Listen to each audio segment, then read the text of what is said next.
Hello friends, welcome to another blog of Friends Unlimited. আশা করি তোমরা সবাই খুব ভালো আছো, লাইফটাকে দারুণভাবে এনজয় করছো। আজকে আমরা এখন যাচ্ছি হলো পদ্মনাভতে আমি টেম্পেলে। তো প্যান্ট আর জামা পরে আছে, এগুলো তো পরে যাওয়া যাবে না, তার জন্য ভাই অলরেডি আজকের স্পেশাল ড্রেস পরে ফেলেছে, লুঙ্গি আর ওপরে জামাটা খুলে দিতে হবে, তাই তো? হ্যাঁ, জামা খুলতে হবে। এখানে আমিও এখন ড্রেস চেঞ্জ করছি। এখানে ভাই আমাকে পরিয়ে দিচ্ছে হলো লুঙ্গিটা। পদ্মনাভ স্বামী টেম্পেলের ড্রেস হলো লুঙ্গি আর ওপরে একটা চাদর। পদ্মনাভ স্বামী টেম্পেলে এই অবধি কিন্তু মোবাইলে রাখা যাবে, এরপরে এখান থেকে কাউন্টার আছে, এরপরে সেই কাউন্টারে মোবাইল রেখে কিন্তু মন্দিরে ঢুকতে হয়। কেমন লাগছে বল? হ্যাঁ, ভালো তো লাগছে। কোনোদিন তো পরিসনি। হ্যাঁ, এরকম ড্রেস পরে চলে এসে ভাই অলরেডি ড্রেস পরে এসছে, লুঙ্গি আর জামা। হ্যাঁ, আমি পরে নিচ্ছি। বাবাই একদম মানে বাঙালিদের মতো ধুতি পরেছে। পদ্মনাভ স্বামী টেম্পল থেকে পুজো দিয়ে এখন আমরা চলে এসেছি ইন্ডিয়ান কফি হাউসে। এখানে একবারে অফিস লাঞ্চ করে বেরোবো ঘুরতে। পদ্মনাভ স্বামী টেম্পল কেমন লাগলো? দারুণ লাগলো। 10টার সময় রুম থেকে বেরিয়ে, মানে হোটেলের রুম থেকে বেরিয়ে যে 11:30টার মধ্যে দর্শন করে ফিরে আসতে পারলাম, এটা ভাবতেই পারি। খুব সুন্দর দর্শন হয়েছে, ভালোভাবে দেখেছি, আর খুব ইচ্ছে ছিল ঠিক মতো হয়ে যাক, সেটাই পেরেছি। দিয়ে দিয়েছে ভেজ বিরিয়ানি, এদিকে রায়তা, এটা আরেকটা ভেজ বিরিয়ানি, এটা হলো গোবি মাঞ্চুরিয়ান, ও এটা চিলি চিকেন, এটা হলো গোবি মাঞ্চুরিয়ান, আর এদিকে পরোটা নেওয়া হয়েছে, আর রায়তা দিয়েছে, আচার দুটো আছেই। কফি হাউসে দারুণভাবে লাঞ্চ করে এখন আমরা বেরিয়ে পড়েছি একটা গভর্নমেন্ট বাসে করে নেপিয়ার মিউজিয়াম দেখতে। এই গভর্নমেন্ট বাসটায় উঠলাম, যে আমরা লাঞ্চ করলাম কফি হাউসে, সেই কফি হাউসের পাশ থেকে একটা বাস স্ট্যান্ড রয়েছে, সেই বাস স্ট্যান্ড থেকে কিন্তু বাসটা ছাড়লো, আর এই হলো সেই বাস। আমরা এখন বাসে করে এসে নেমে এই জায়গাতে নামলাম।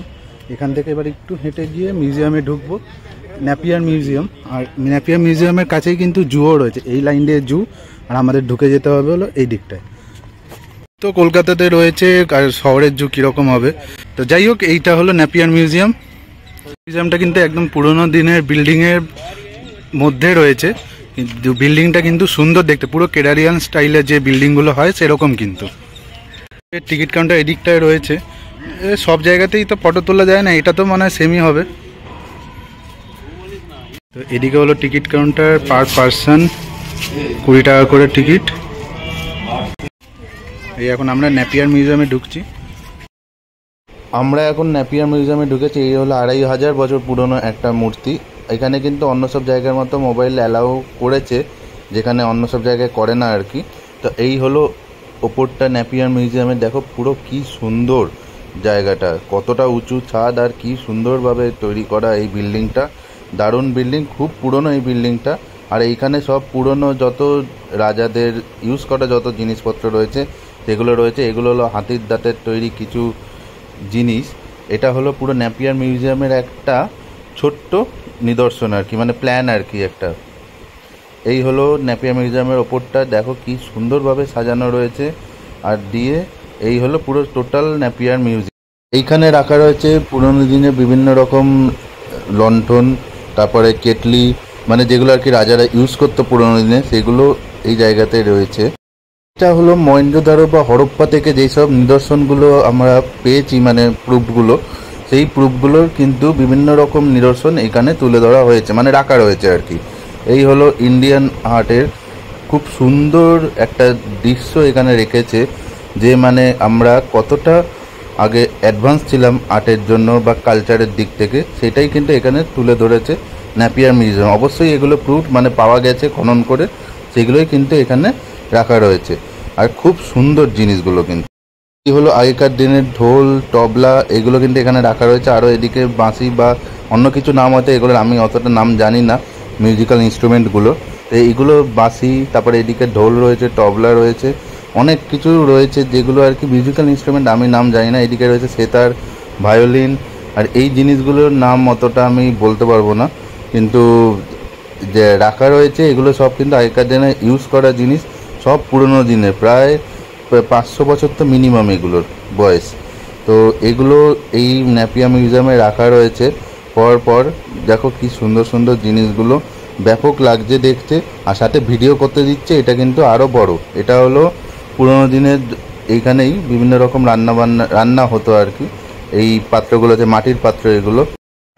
যেটা বলছিলাম, অন্য সব মিউজিয়ামে কিন্তু ভিডিওগ্রাফি বা ফটোগ্রাফি কোনোটাই অ্যালাউড না, এইখানে কিন্তু পুরো অ্যালাউড। আর এই হলো গুপ্তা ডাইনেস্টি বা আমাদের যেসব ডাইনেস্টিগুলো রয়েছে পুরনো ইতিহাসে, সেগুলোর সব কিন্তু মুদ্রাগুলো এখানে রয়েছে। আর এই হলো নেপিয়ার মিউজিয়ামের টোটাল বিবরণটা এইখানে দেওয়া রয়েছে, তোমরা যদি চাও তো ভিডিওটা পজ করে দেখে নিতে পারো। এই নেপিয়ার মিউজিয়াম থেকে বেরিয়ে গেছে এখন। এই হলো নেপিয়ার মিউজিয়ামের পুরো বাইরের ভিউটা, ব্যাপক ভিউ। সাথে এই হলো আরেকটা আর্ট গ্যালারি রয়েছে এখানে, সেই আর্ট গ্যালারিতে এখন যাব। এইখানে কিন্তু মোবাইলে ভিডিওগ্রাফি প্রহিবিট, যেহেতু ক্যামেরার রেতে ফটোগ্রাফি নষ্ট হয়ে, তাও ভেতরে রিকোয়েস্ট করে একটুখানি ফটো তুললাম আর কি, বেশি তুলতে দিল না, একটুখানি তুলতে দিল, এটাই অনেক। নেপিয়ার মিউজিয়াম দেখে এখন একটা লোকাল বাসে উঠে পড়েছি, এখন যাচ্ছি হোটেলে। তো এখন বাজে রাত 11:50। আমরা এখন ত্রিবান্দ্রম থেকে এর্নাকুলামের জন্য ট্রেন ধরবো। ট্রেন 12:20 নাগাদ পৌঁছবে ত্রিবান্দ্রম সেন্ট্রালে, আর কালকে ভোর 4:45-এ পৌঁছবে হলো এর্নাকুলাম জংশন। তো এখন হোটেল থেকে চেক আউট করার পালা। আমাদের হোটেল থেকে 2 মিনিটও লাগে না ত্রিবান্দ্রম সেন্ট্রাল স্টেশন, মানে হেঁটেই ওয়াকিং ডিস্টেন্স আর কি চলে আসা যায়। এখন এই স্টেশনে ঢুকছি, রাত 12টা মতো বাজে এখন। পুরো স্টেশন কিন্তু প্রায় ফাঁকা হয়ে চলেছে। আর এই ট্রেন ঢুকছে আমাদের Guruvayur Chennai central superfast express. 12:25 নাগাদ ঢুকলো ত্রিবান্দ্রম স্টেশনে, মোটামুটি 5 মিনিট মতো লেট করলো। এই ট্রেনে করে এখন যাব ত্রিবান্দ্রম স্টেশন, কালকে সকালে পৌঁছবো। আমরা এখন এর্নাকুলাম জংশনে রয়েছি। এর্নাকুলামতে নেমেছি 5:30 নাগাদ, এখন বাজে মোটামুটি 8:30। আমরা এখন যাচ্ছি হলো এর্নাকুলাম জংশন থেকে যে লাক্ষাদ্বীপ স্ক্যানিং সেন্টার যে রয়েছে, এরপরে আমরা যাব লাক্ষাদ্বীপে। লাক্ষাদ্বীপ স্ক্যানিং সেন্টারের দিকে এগোচ্ছি। আমাদের কেরালার যে ভ্রমণ সেটা শেষ, এবার শুরু হচ্ছে লাক্ষাদ্বীপ ভ্রমণ। স্টেশন থেকে বেরোবার আগে এখানে একটু সকালে চা আর পেট পুজো করে নেওয়া হলো। এরপরে এখান থেকে উবের ধরে বা অটো ধরে যাব হলো লাক্ষাদ্বীপ স্ক্যানিং সেন্টার। উবের ধরে নিয়েছি, অটো প্রচুর টাকা চাইছিল, তাই দেখলাম উবের অ্যাভেলেবেল এখানে, উবের ধরে এখন যাচ্ছি লাক্ষাদ্বীপ স্ক্যানিং সেন্টার, যেটা লাক্ষাদ্বীপ পোর্টের পাশেই রয়েছে। তো আমরা স্টেশনে নেমে, এর্নাকুলাম জংশন স্টেশনে নেমে উবের বুক করে চলে এসেছিল এখন যে উইলিংডন আইল্যান্ড বা যেখান থেকে লাক্ষাদ্বীপের জাহাজ ছাড়ে সেখানে স্ক্যানিং কাউন্টারে।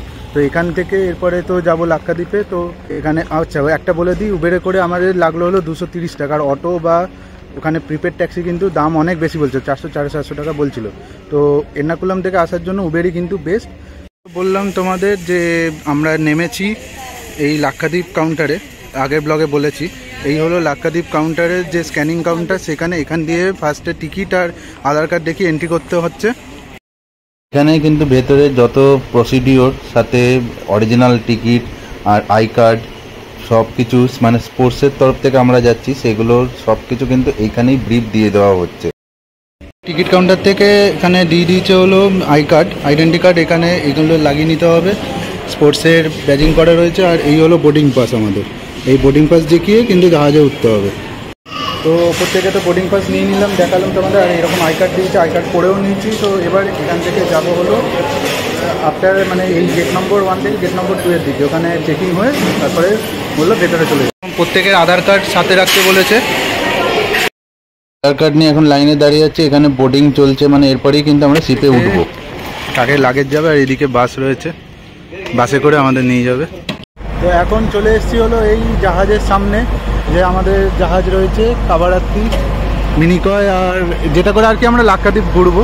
এই হলো জাহাজ, বিশাল বড় জাহাজ কিন্তু। এটা করে এখন আমরা লাক্ষাদ্বীপ ঘুরবো। 3টে আইল্যান্ড রয়েছে, ওগুলো সব পরে বলবো। জাহাজটা দেখো কি বড়, এখানে ইঞ্জিন চলছে, তার আওয়াজ শুরু হয়ে গেছে। এই ব্লগটা এখানেই শেষ করছি। আবার দেখা হচ্ছে তোমাদের সঙ্গে নেক্সট ব্লগে নতুন নতুন লাক্ষাদ্বীপের ভিডিও নিয়ে। তো চলো, টাটা, টেক কেয়ার, আবার দেখা হচ্ছে, টাটা।